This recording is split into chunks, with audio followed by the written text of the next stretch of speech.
Vamos lá, pessoal. Contribuições especiais, também conhecidas como contribuições parafiscais.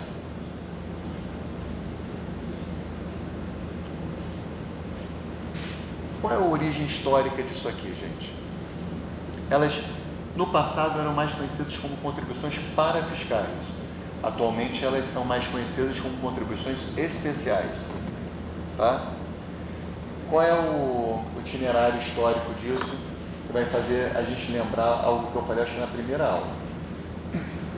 Lembra que antes das revoluções burguesas, nós tínhamos o chamado Estado patrimonial, que se caracterizava pelas receitas públicas serem preponderantemente receitas públicas originárias, que decorriam da exploração do próprio patrimônio estatal.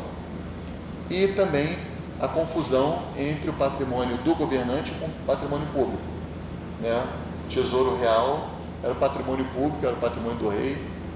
Só que, a partir principalmente das revoluções burguesas, as constituições de Estado de Direito, né? Então, ali a gente coloca o marco que é 1787, Constituição Americana. Você tem a mudança do Estado patrimonial para o Estado fiscal. Lembra que falamos disso? Toda hora eu fico revendo, tá? Porque eu acho que é muita informação, vale a pena repetir. Esse Estado fiscal era o Estado fiscal liberal, né? Ou Estado fiscal guarda noturno, que é aquele Estado fiscal que, Estado fiscal porque as receitas preponderantes agora eram tributárias, não mais da exploração do patrimônio estatal. Estado fiscal. Fiscal e tributário é a mesma coisa, né? Receitas tributárias. E era um Estado liberal. Por quê? Porque ele se preocupava basicamente com os direitos humanos de primeira geração. Ou seja, não intervenção do Estado na liberdade de ir e vir, na liberdade de expressão, na liberdade de religião, na liberdade de pensamento, certo? Eram os direitos de liberdade, não intervenção. Esse Estado fiscal liberal, ele não é um Estado que precise de tanta arrecadação assim, porque ele vai garantir a ordem e o progresso vai ser construído a partir da mão invisível, né? Do Adam Smith, a própria sociedade vai se virando e garantindo o progresso. Ele não está muito preocupado em ser um agente promotor do desenvolvimento, certo? Bom, quando chegamos lá a 1917, mais ou menos, a gente começa um outro período histórico que a gente chama de Estado Fiscal Social, né? Eu falei para vocês, o liberalismo político, ele evoluiu, ou involuiu, sei lá, ele degringolou num liberalismo econômico em que, com essa liberdade total de contratação, não intervenção do Estado nos contratos, isso acabou gerando uma situação social muito complicada, em que aquele coitado daquele trabalhador, ele não tinha liberdade de crença porque não podia ir à igreja, tinha que trabalhar. Liberdade de ir e vir dele era só dar trabalho para casa, casa para trabalho. Liberdade de expressão, como é que a criança que desde que nasceu praticamente 8 anos, 5 anos está na fábrica, como é que ele vai estudar para ter liberdade de expressão, liberdade de pensamento? Então, você vê que o liberalismo político, quando se tornou um liberalismo econômico, ele foi se destruindo. Ele foi atrapalhando as próprias liberdades que ele propunha, né? E aí, diversos movimentos de várias naturezas fizeram que a sociedade caminhasse para uma fase de um Estado social. Que a gente tem um marco 1917, tá? Esses marcos são, assim, vocês entendem que é uma coisa para a gente dizer que tem um momento para iniciar, né? Tá? Mas em 1919 já tem uma outra Constituição, que é de Weiner, né? Todas elas mais sociais. E quando se começa o Estado social, o Estado começa a se preocupar com os direitos humanos de segunda geração, não é isso? São aqueles em que demandam uma prestação positiva do Estado, não só omissiva. São direitos, não apenas os direitos de liberdade, mas os direitos de igualdade. Então, para isso, o Estado começa a ter que oferecer educação básica, assistência social mínima, previdência mínima, saúde elementar. São os direitos sociais que demandam prestações positivas do Estado. Nesse momento, o Estado vai precisar de mais recursos ou menos recursos? Mais recursos. Então, há uma necessidade de haver uma criatividade tributária aí, para gerar maior arrecadação nesse Estado fiscal social. Nesse momento, começam a surgir essas contribuições, que eram chamadas de contribuições paraestatais. Por quê? Porque elas serviam para custear entidades que andavam ao lado, paralelas aos Estados. Por exemplo, os institutos previdenciários. Eles tinham uma função estatal, mas eles não eram Estado.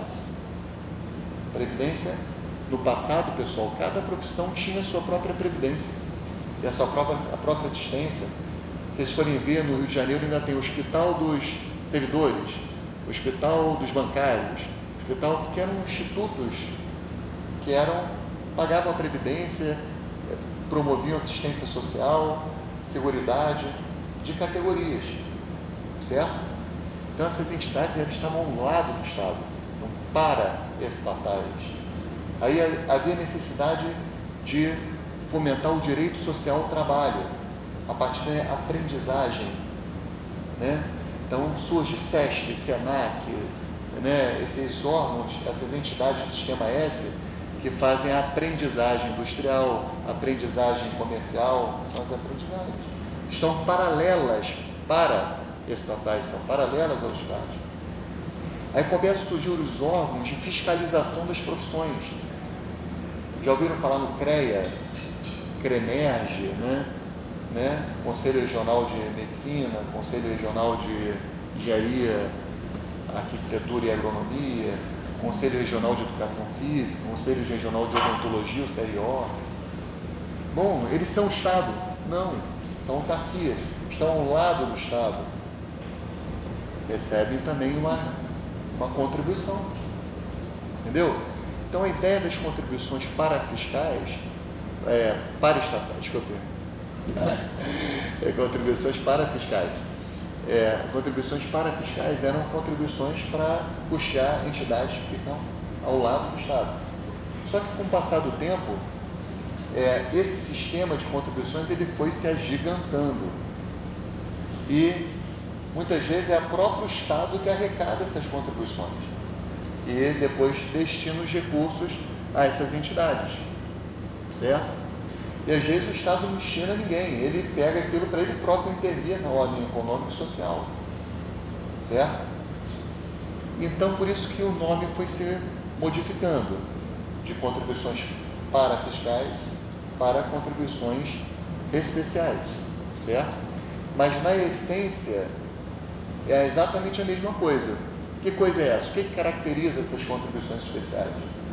O fato da arrecadação ser completamente afetada a uma destinação previamente estabelecida. Entendeu? Então, o que caracteriza essa espécie tributária é justamente o fato da arrecadação ser previamente afetada a uma destinação previamente estabelecida. Tudo bem? Então, por exemplo, quando a gente fala em contribuições para a Seguridade Social, está lá no artigo 194, que eu aprendi com a Ananias. O que acontece? Seguridade Social é saúde, assistência social e previdência, certo? Essas contribuições para a Seguridade Social só podem ser gastas com saúde, assistência social e previdência. Tá? Contribuição do salário e educação. Estou dando alguns exemplos aqui gerais, tá? Só para vocês terem uma ideia. Contribuição do salário e educação. Totalmente afetada a despesas com a educação. Contribuição de iluminação pública. Totalmente afetada para a manutenção e expansão da iluminação pública. Contribuição da CID do petróleo, né? Totalmente afetada. Aí tem 4 destinações aí que a gente vai ver daqui a pouco. Entenderam? Então, é isso que caracterizam as contribuições especiais. O fato da arrecadação ser completamente afetada a uma destinação previamente determinada, ou pela Constituição ou pela lei. Tudo bem? Bom, tem doutrinadores, pessoal, que tentam dar características mais sofisticadas às contribuições, certo? Essa que eu falei para vocês é a que é pacífica. Ela se caracteriza pelo fato da arrecadação ser afetada. Tudo bem? Previamente afetada. Mas tem doutrinadores como Marco Aurélio Greco. Esse Marco Aurélio Greco é de uma família importante de juristas, tá? São 3 irmãos, todos eles brilhantes juristas. Um é o Vicente Greco Filho, um grande processualista. Eu estudei processo pelo livro dele. Outro é o Leonardo Greco, professor da UERJ, da UFRJ, se não me engano também, grande processualista. E o outro é o Marco Aurélio Greco. Tá? São 3 irmãos. Você pega a história de vida deles, é interessante. Eles dizem que o pai, na hora das refeições, sentava sempre com os 3 da mesa e sempre ensinava filosofia para os 3. Né? Então, você vê que os 3 foram para a atividade acadêmica, são brilhantes. O Marco Aurélio Greco é um grande tributarista. Ele tem uma visão dessas contribuições que diz assim: olha, as contribuições especiais elas são relativamente parecidas com as taxas, mas enquanto a taxa olha para uma pessoa específica que vai se beneficiar de um serviço público ou de um poder de polícia, a contribuição especial olha para um grupo, um determinado grupo que se beneficia com uma intervenção do Estado, ou na ordem social ou na ordem econômica. Então, o olhar em relação às contribuições especiais é que ele sempre vai beneficiar um grupo, e esse grupo que é beneficiado por essa intervenção estatal é o grupo que vai pagar essas contribuições, certo? Então, por exemplo, tem uma contribuição, gente, que chama Codecine. É uma contribuição para o fomento do cinema brasileiro. A Codecine é paga por pessoas relacionadas à indústria do cinema. Tá? Tem uma outra contribuição que é o adicional de frete da Marinha Mercante. É uma contribuição também que é paga por quem está ali envolvido com a Marinha Mercante de alguma forma. Entenderam? Então, o Marco Aurélio Greco diz que existe essa relação de grupo nas contribuições especiais.